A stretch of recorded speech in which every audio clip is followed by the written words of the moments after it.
शिल्पकला हाट बाजार में आयोजित इस समारोह में विधायक, राजस्थान विधानसभा के अध्यक्ष, पूर्व केंद्रीय मंत्री, मेरे आदरणीय श्री सीपी जोशी जी, मंच पर विराजित राजस्थान प्रदेश सरकार के मंत्री आदरणीय उदयलाल जी,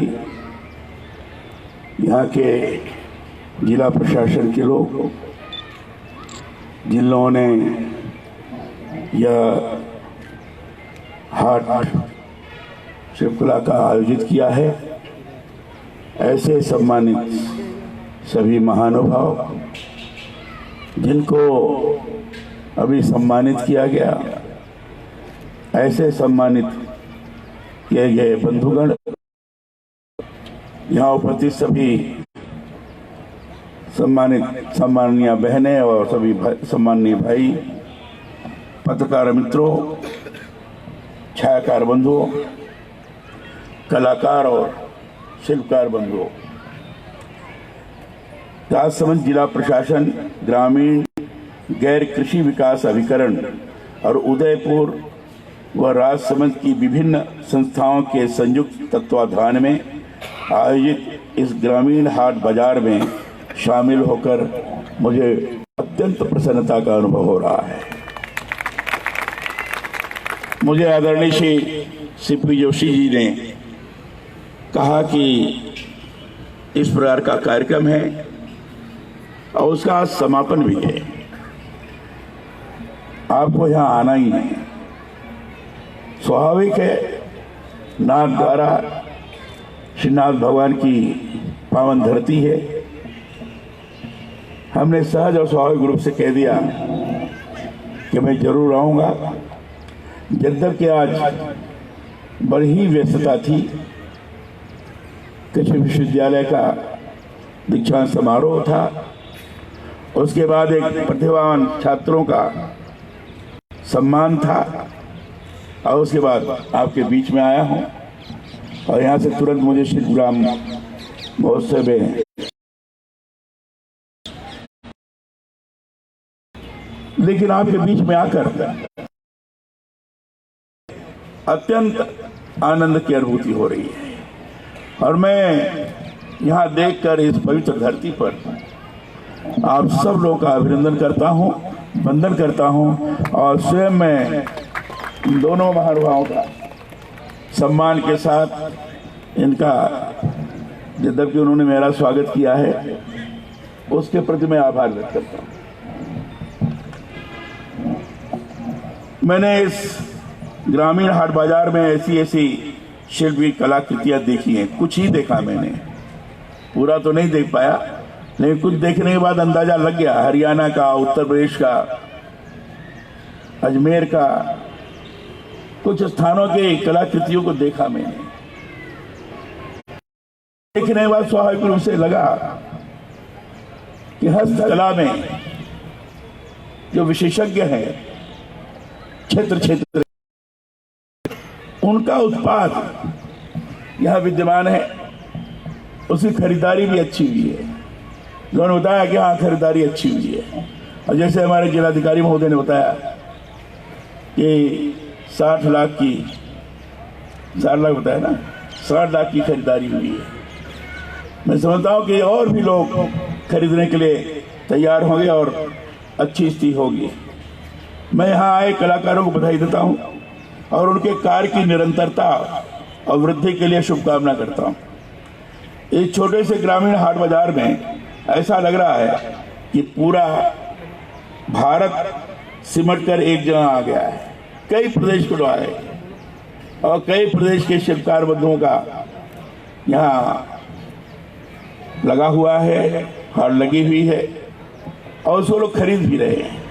यह एक प्रसन्नता का विषय है कि सब जगहों के लोगों से मिल करके लोग सुखद अनुभव कर रहे हैं। यहाँ लखनऊ के लोग भी आए हैं, अभी उनको सम्मानित किया गया है। अब चिकन वाले आए हैं कि नहीं आए मुझे पता नहीं, आए हैं चिकन के। हाँ, वहाँ का चिकन का जो परिधान है बड़ा ही प्रसिद्ध है। और लखनऊ में जो लखनऊ को जानता है, जो बाहर से आते हैं, चलो पहले आज चिकन लेंगे, क्यों? तो वहाँ चिकन का परिधान, आंध्रा का सलवार सूट, हरियाणा का टेराकोटा और विभिन्न स्थानों के मीनाकारी कार्य बहुत शानदार हैं, अच्छे हैं। इन कलाकार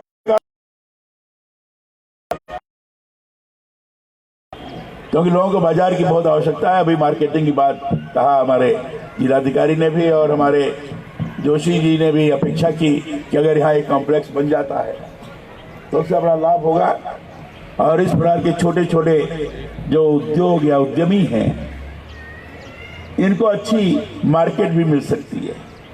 अब इन्होंने कहा है सरकार में ये सब लोग हैं, इन सब लोगों को विचार करना चाहिए और मैं मुख्यमंत्री जी से आग्रह भी करूंगा कि इस तरह का विचार करके यहाँ कुछ न कुछ करें।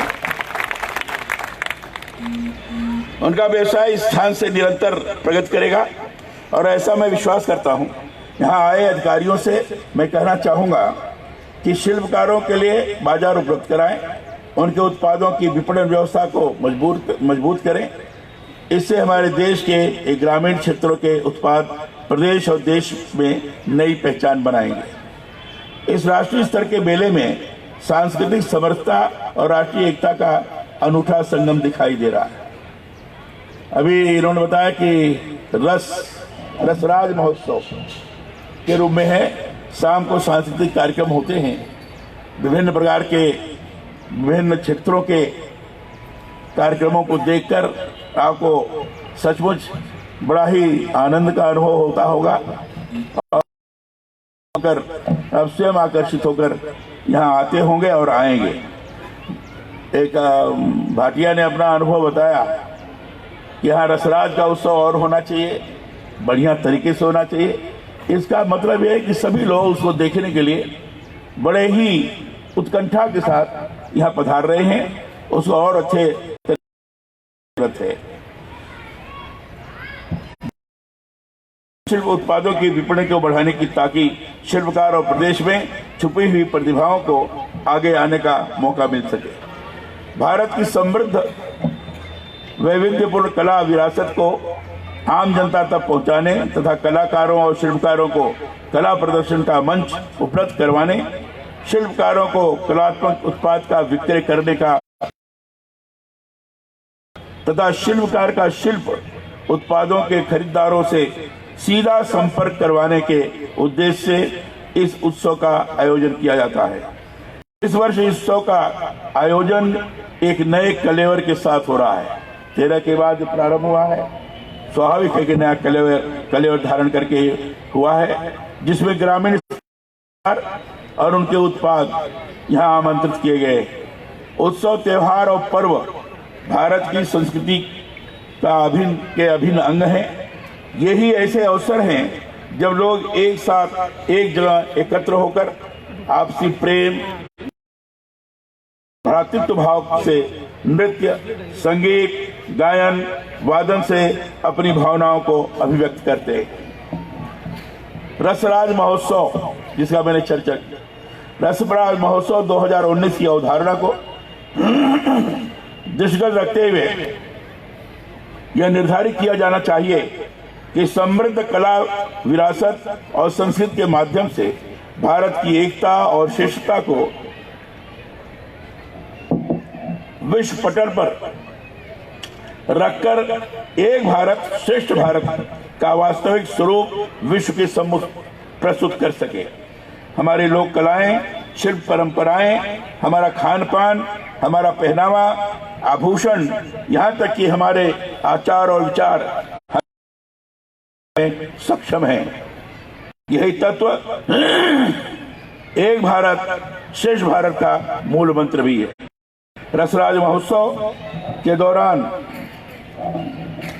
कई सृजनात्मक और महत्वपूर्ण गतिविधियां आयोजित हुई, जिसमें आपकी सक्रिय सहभागिता सराहनीय है। इस आयोजन में आमजन सहभागिता था उनके द्वारा अपनी कला एवं उत्पाद को प्रदर्शित करने का अवसर होने के साथ साथ मेले से जन जन तक का जुड़ाव दिखाई पड़ा। मेरा दृढ़ विश्वास है कि उत्सव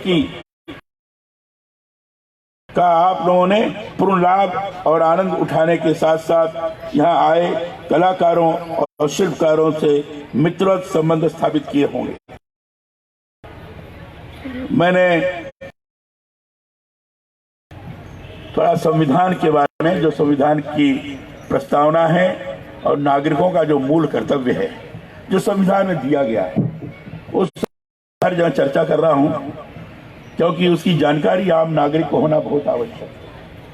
और इसलिए यहाँ भी मैं थोड़ा आपको उसके बारे में बताने का प्रयास करूंगा। 26 नवंबर को पूरे देश में 17वां संविधान दिवस मनाया गया। आपको बताना चाहता हूं कि संविधान हमारा मार्गदर्शक है, हमारा मूल ग्रंथ है। संविधान की प्रस्तावना में की मूल भावना का उल्लेख है। संविधान ने हमें मौलिक अधिकार दिए हैं। संविधान के द्वारा किए जाने वाले कर्तव्यों को परिभाषित किया गया है। मौलिक अधिकार और कर्तव्य ये दोनों ही संविधान के प्रमुख स्तंभ हैं। मौलिक अधिकारों की तो हम जब बात करते हैं, लेकिन आवश्यकता है कि हम हमारे कर्तव्यों को जानें, समझें, अपना कार्य और राष्ट्र निर्माण में आपको महत्वपूर्ण भूमिका निभानी है। इसलिए संविधान में, जिसमें राष्ट्रीय ध्वज, राष्ट्रगान, इसके प्रति सम्मान हो, राष्ट्रीय क्षत न होने, राष्ट्र हित के लिए काम करने के लिए हम आगे बढ़े, महिलाओं का देश सेवा की भावना से प्रेरित हो, जब भी आवश्यकता हो उसके लिए जुट जाए, किसी धर्म विशेष की आपस में किसी प्रकार की आलोचना न करें, सामाजिक समरसता और सद्भाव परस्पर का निर्माण करके आगे बढ़ते चलें। ये सारे मूल कर्तव्य के अंतर्गत है। किसी प्रकार के हिंसात्मक गतिविधि में हिस्सा न लें। इस प्रकार के कार्य जो राष्ट्र को क्षति पहुंचाने वाला है वो न होने दें। ये सारी चीजें संविधान के मूल कर्तव्य के अंतर्गत है, जो 51 के अंदर है।